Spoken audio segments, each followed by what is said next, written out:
Imagine walking through a crowd of 200 random men, anywhere in the world. Statistically, one of them is a direct descendant of Genghis Khan. Not probably related if you go back far enough. Actually descended, blood related, in a way scientists can prove just by testing his DNA. That's not an exaggeration. Somewhere between 8 and 10 million men alive today carry the same tiny piece of DNA passed down from father to son in an unbroken line going back 800 years, all the way to one man. A 13th century Mongolian warlord ended up with more descendants than almost anyone who has ever lived. How does one person's bloodline spread that far? The answer isn't just conquest. It starts with a discovery scientists weren't even looking for. In 2003, a geneticist named Chris Tyler Smith led a team studying DNA samples from men across Asia. They were mapping how populations were related to each other, nothing more. But they kept noticing something strange. One very rare piece of DNA, something you'd expect to be nearly unique, kept showing up over and over again in country after country. And the map of where it showed up matched something oddly specific, the exact borders of the old Mongol Empire, the empire Genghis Khan built 800 years ago. The study was published in the American Journal of Human Genetics, and it's still one of the most cited genetics papers of its kind. When the scientists calculated how long ago all these men would have shared one common ancestor, the math pointed to almost exactly the era Genghis Khan was alive. That was the first real clue. So how does one man end up with millions of descendants? This part is uncomfortable, but it's well documented in Mongol and Persian historical records. After Genghis Khan's armies conquered a region, his sons and grandsons would take the most desirable women as wives, sometimes hundreds at a time.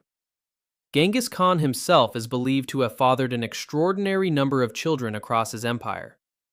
His descendants ruled for generations after his death, across Mongolia, China, Persia, and Central Asia, and they kept repeating the same pattern. Here's why that matters for the DNA. A piece of male DNA called the Y chromosome only passes from father to son, almost unchanged, generation after generation.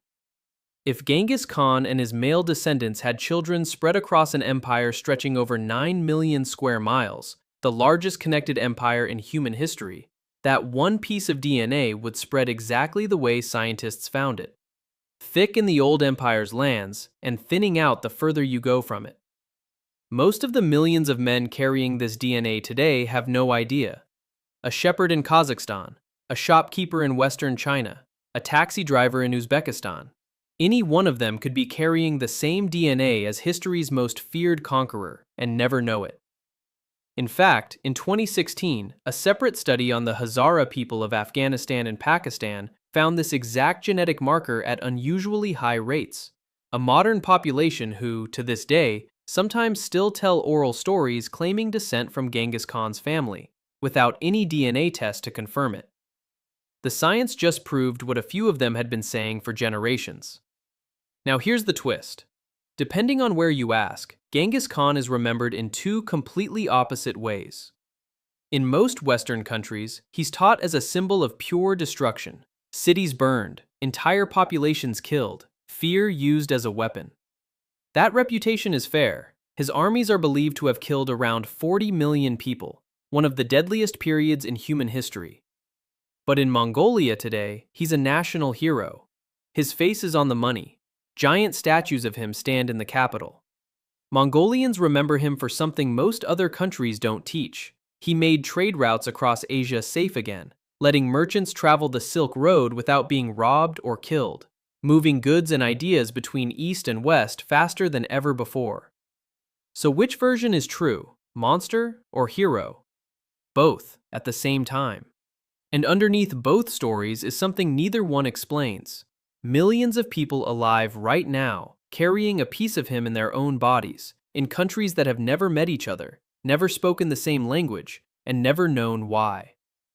His empire broke apart centuries ago. The cities he destroyed were rebuilt long ago.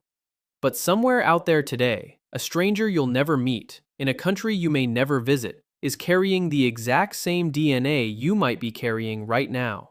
and neither of you will ever know it. If your DNA test ever comes back weird, don't panic. Just blame Genghis Khan, and hit subscribe and tap the bell icon so you won't miss out on the upcoming interesting videos.